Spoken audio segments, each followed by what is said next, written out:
सबके बीच विशाल जो दावा इजराइल की ओर से किया गया है कि अल शिफा अस्पताल के नीचे हेडक्वार्टर बनाया हुआ है हमास ने, और बाकायदा इंफोग्राफिक्स के जरिए, बाकायदा सैटेलाइट तस्वीरों के जरिए यह दावा किया गया है। तो ऐसे में कहीं ना कहीं यह सवाल खड़ा होता है कि आसमान में ऊपर से जमीन पर जितने भी बम बरसाए इजराइल, अगर भूमिगत ये टनल जो है जब तक खत्म नहीं होती है तब तक हमास की मिलिट्री माइट तो खत्म हो नहीं सकती। देखिए बिल्कुल, क्योंकि गाजा पट्टी में पूरी तरह से हमास ने अपना नेटवर्क बना रखा है। जिस तरह से इजराइल ने दावा किया कि अस्पताल के नीचे से ये पूरा एक बेस बनाकर हमला कर रहे हैं। कुछ और वीडियोस इजराइल की तरफ से जारी किए गए थे कि यूएन के बिल्डिंग को एक तरह से इस्तेमाल किया जा रहा है, उसके अगल बगल के इलाकों को जहां से हमास के आतंकी इजराइल पर हमला कर रहे हैं। तो हमास के जो आतंकी हैं जो हमला कर रहे हैं वो भी बहुत ऐसी जगह से हमला करने का प्रयास कर रहे हैं जहां पर इजराइल निशाना ना बना पाए, जैसे अस्पताल हो गया, यूएन की बिल्डिंग हो गई या शेल्टर होम्स हो गए। इन सब जगहों के आसपास हमास जाकर ह्यूमन शील्ड के तौर पर प्रयोग करने का प्रयास कर रहा है, और यही वजह है कि अब इजराइल ग्राउंड ऑपरेशन लॉन्च करना चाह रहा है। बिना ग्राउंड ऑपरेशन लॉन्च किए इजराइल ये जानता है कि हमास का खात्मा मुश्किल होगा। लेकिन फिलहाल इजराइल के सामने सबसे बड़ी चुनौती यही है कि उनके जो बंधक हैं जब तक उनकी वापसी नहीं हो जाती है तब तक कोई बड़ा ग्राउंड ऑपरेशन लॉन्च करना थोड़ा खतरे से खाली नहीं होगा। इन सब के बीच अगर बात की जाए विशाल, 1400 इजरायलियों की हत्या की गई, और इसके बाद अब जो है युद्ध विराम की बात कही जा रही है। निश्चित तौर पर इजराइल पूरी तरह से बदला लेने पर आमादा है, लेकिन युद्ध विराम की बात की जा रही है और हमास इसे कहीं ना कहीं अपनी जीत की तरफ देख रहा है। इस लड़ाई को किस ओर जाता दिख रहे हैं? देखिए चंदन, इजराइल युद्ध विराम अभी नहीं करेगा, ये मैं फिलहाल कह सकता हूं अपने अनुभव के आधार पे, जो मैं 18 दिन इजराइल में रहा। क्योंकि इजराइल की जनता में बहुत ज्यादा गुस्सा है, और ये गुस्सा सरकार के खिलाफ भी कि आखिरकार इंटेलिजेंस लेवल पर ये चूक कैसे हो गई, मोसाद क्या कर रही थी, तमाम जो सिक्योरिटी एजेंसीज थी वो क्या कर रही थी, कैसे हजारों की संख्या में हमास के आतंकी इजराइल की सीमा में घुसपैठ कर जाते हैं। तो इजराइल युद्ध विराम नहीं करेगा क्योंकि जनता का बहुत ज्यादा दबाव है, और इसीलिए इजराइल के प्रधानमंत्री कार्यालय की तरफ से कुछ दिनों पहले यह साफ किया गया, नो सीज फायर, यानी इजराइल जब तक हमास के आतंकियों से बदला नहीं ले लेगा, जब तक उनके टॉप कमांडर्स को मार नहीं देगा, जो लोग इस हमले में इन्वॉल्व थे, तब तक मुझे नहीं लगता ये युद्ध रुकने वाला है। भले ईरान यहां पर धमकी दे रहा हो इजराइल को कि अगर गाजा पट्टी के अंदर इजराइल की सेना घुसती है तो बड़ा नुकसान इजराइल को झेलना पड़ेगा। भले लेबनान की तरफ से हिजबुल्ला के जो आतंकी हैं वो इजराइल को निशाना बना रहे हैं, या फिर यमन से हुती जो आतंकी संगठन है वो इजराइल को निशाना बनाने का प्रयास कर रहा है। इन सब के बीच इजराइल मुझे नहीं लगता है कि पीछे हटेगा जब तक हमास का खात्मा नहीं कर देगा। बिल्कुल। अब इन सब के बीच विशाल ये भी बताया जा रहा है कि जो इजराइल के हथियार हैं वो बिल्कुल अलग लेवल के हैं। आपने तो काफी करीब से उनके टैंकों को भी देखा, उनके तमाम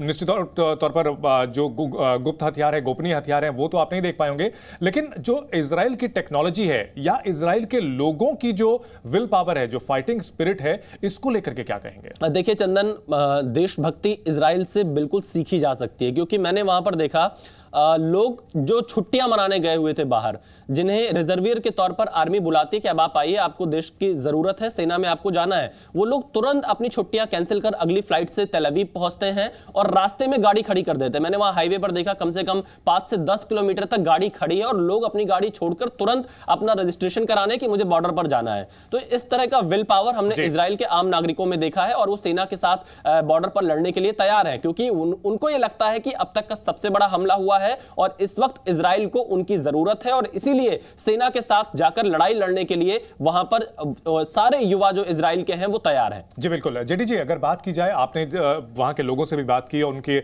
बयान भी हमें भेजा था, हमने जिनको चलाया था। अगर वहां के लोगों की बात की जाए तो बाकी की दुनिया और इजराइल के लोग जो हैं, इजराइल की जो दुनिया है, उसमें क्या अंतर देखते हैं? वहां के लोगों के माइंडसेट में क्या अंतर देखते हैं आप? इसराइल की जनता उनके देश के लिए पूरा समर्पित है, वो देश के लिए कुछ भी कर सकते हैं। इतना रोष था उनके कि गाजा पट्टी में जाके हमास को ख़त्म करना है। ये मैंने देखा वहाँ पे अक्सर सबके बाद सबसे हम वहाँ के नागरिकों को बात करते थे, यही बताते थे कि वो हम गाजा पट्टी में हमास को ख़त्म कर देंगे। यही था, इनको बहुत रोष में था। और एक बात है वहाँ पे कि जनता पूरी मिलिट्री के सपोर्ट है, मिलिट्री के लिए वो मिलिट्री वहाँ खड़े होते हैं, वहाँ आके ये इनको जो ये होश बढ़ाने के लिए डांस करके उनको होश बढ़ाते हैं। ये सब मैंने वहाँ से देखा है। बिल्कुल। तो निश्चित तौर पर वहाँ हालात काफी विकट है और एक चीज बहुत साफ है कि इजराइल रुकने वाला नजर नहीं आ रहा है। विशाल, जिस दौरान आपने वहां पर टैंक्स का जो हमें भेजा था वो विजुअल और जहां पर वो जो रिपोर्ट आपने भेजी थी वो हमारे दर्शकों को काफी पसंद आई थी और काफी रोचक भी थी। हम अपने दर्शकों को एक बार फिर से वही आपकी रिपोर्ट जो है वो दिखाते हैं।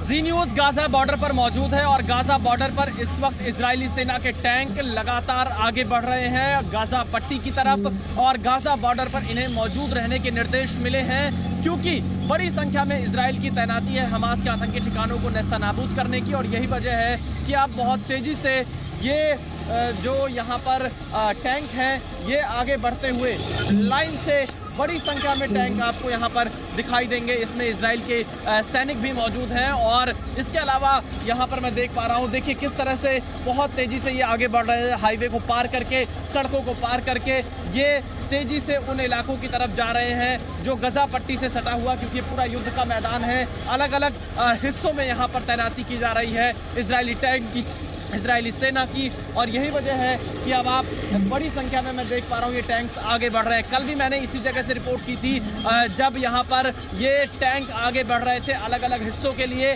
और आज भी ये टैंक मूव कर रहे हैं। बड़ा मूवमेंट है ये इजरायली आर्मी का। जी न्यूज़ भी युद्ध के मैदान में ग्राउंड जीरो पर डटा हुआ है। मैं अपने कैमरामैन एस जयदीप के साथ आपको ये रिपोर्ट दिखा रहा हूँ क्योंकि टैंक ये इस वक्त अपने दुश्मनों को खात्मे के लिए आगे बढ़ रहे हैं और यहाँ पर काफ़ी जोश में इजरायली सैनिक दिखाई दे रहे हैं क्योंकि इजराइल पर अब तक का ये सबसे बड़ा आतंकी हमला कहा जा सकता है। 1300 से ज़्यादा नागरिकों की मौत, 2500 से ज़्यादा लोगों की यहाँ पर घायल होने की सूचना और अभी भी रॉकेट से हमले किए जा रहे हैं। 6000 से ज़्यादा रॉकेट के इजराइल में दागे गए हैं, रॉकेट से हमला किया गया है और उसी का बदला लेने के लिए इजरायली सैनिक देखिए जोश में, उत्साह में और पूरी जोश से लवरेज ये आगे बढ़ रहे हैं युद्ध के मैदान में। ये सीधी तस्वीरें आप जी न्यूज़ पर देख रहे हैं। बड़ी संख्या में टैंक गाजा बॉर्डर पर युद्ध के मैदान में इजराइल ने उतार दिए हैं। ये टैंकों की तैनाती, ये सैनिकों का जोश, यह बताता है कि इजराइल हमास के खात्मे के लिए अब प्रण कर चुका है। कैमरामैन एस जयदीप के साथ विशाल पांडे, जी मीडिया, युद्ध के मैदान से गाजा बॉर्डर इजराइल। ये युद्ध के मैदान में जी न्यूज़ मौजूद है ग्राउंड जीरो पर और यहाँ पर आप देखिए किस तरह से धूल उड़ाते हुए ये जो इजरायली टैंक हैं वो गाजा बॉर्डर की तरफ आगे बढ़ रहे हैं। बड़ी संख्या में ये तस्वीरें बता रही हैं कि कैसे हालात यहाँ पर बने हुए हैं। धूल बहुत ज़्यादा है और क्योंकि जब टैंक चलते हैं धूल उड़ती है, लेकिन इन सब के बीच में ये इजरायली नागरिक इस वक्त सिर्फ अपने देश की रक्षा करना चाहते हैं, बदला लेना चाहते हैं और इसीलिए ये बहुत तेज़ी से आगे बढ़ रहे हैं। कैमरामैन जयदीप के साथ विशाल पांडे, जी मीडिया, गाजा बॉर्डर इजराइल। तो लगातार इजराइल और हमास के बीच जो घमासान है बढ़ता चला जा रहा है और हमारे सहयोगी विशाल और कैमरामैन हमारे सहयोगी एस जयदीप जो कि इजराइल से ये घटना कवर करके लौटे हैं। अब यहां पर अगर बात की जाए विशाल, इजराइल को कहीं ना कहीं ऑपरेसर समझा जाता है। यह दावा किया जाता है कि भाई आप आए और आपने फिलिस्तीन की जमीन हड़प ली। इजराइल की जनता क्या कहती है इस मामले को लेकर, इन आरोपों को लेकर के? 1400 लोगों की हत्या के बाद भी है जनमानस का जो अगर विश्व की ओपिनियन की बात की जाए तो कहीं ना कहीं इजराइल के खिलाफ ही नजर आती है। देखिए चंदन, क्योंकि जब युद्ध चलता है तो युद्ध प्रोपेगेंडा का भी चलता है, साथ साथ में अपना परसेप्शन जो ज्यादा बिल्ड कर ले जाए उस आधार पे युद्ध को लड़ा जाता है और फिलहाल हमास सोशल मीडिया पर भी इस युद्ध को बहुत तेजी से लड़ रहा है और इजराइल के खिलाफ एक ऐसा माहौल बनाया कि सारी गलती इजराइल की है। लेकिन जब हम इजराइल पहुंचते हैं और हम इजराइल में ग्राउंड जीरो पर जाकर देखते हैं तो सबसे पहले आपको ये पता चलेगा गलती हमास ने की है। हमास ने सुबह 6 बजे सो रहे लोग, जागे हुए थे, जो घूम टहल रहे थे, जो पार्टी कर रहे थे, उन लोगों को बेरहमी से मारा है, नरसंहार किया है। छोटे बच्चों को अगर गोली से मारे कोई हमारे और आपके सामने तो हमारे ऊपर क्या बीतेगी? क्या हमारे अंदर गुस्सा नहीं आएगा कि हमें बदला लेना है? और कुछ वही माहौल मैंने इजराइल के लोगों के बीच देखा है। ठीक है जी। जेडी, अगर बात की जाए इस लड़ाई की तो आपने पहले भी कई सारे वॉर जोन जो है कवर किए हुए हैं, क्या इस लड़ाई के जल्द खत्म होने की उम्मीद आपको लगती है?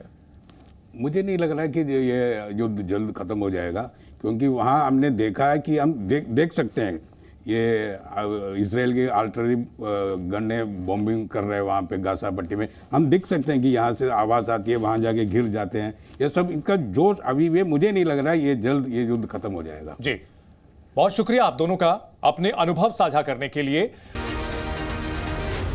जी न्यूज़।